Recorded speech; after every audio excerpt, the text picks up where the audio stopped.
Happy New Year, everyone. 2020 is finally over.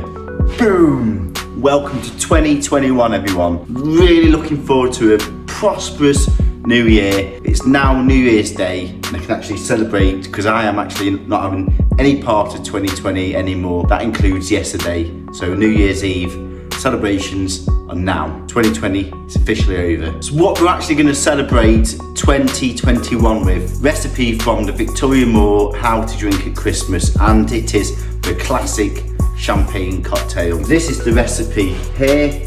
You try and use a decent bottle of champagne if you can, or you can use Prosecco, which is fine, some brown sugar, some dark muscovado. We need the zest of an orange, aromatic bitters. I have a really good traveller's set from the Bitter Truth, which is the aromatic bitters, but in this case I'm going to use the orange bitters. Then for this we want to use a champagne flute glass, and we also need a cognac, or you could use an armagnac. First of all, we're going to put the sugar into the bottom of the flute, like so. Bing. And then we're going to put 7 or 8 drops of the aromatic bitters. We only want to use a very small amount because this will make it very strong, but we're just going to put a small amount just to soak there, you can see, and dissolve the sugar. And then simply what we do is we add our champagne, Prosecco.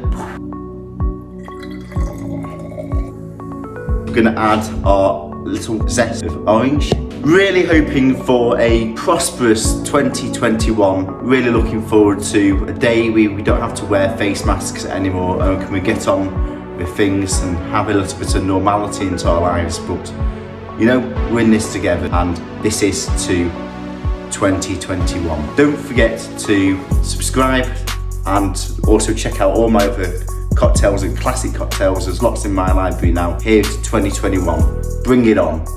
Happy New Year, everyone.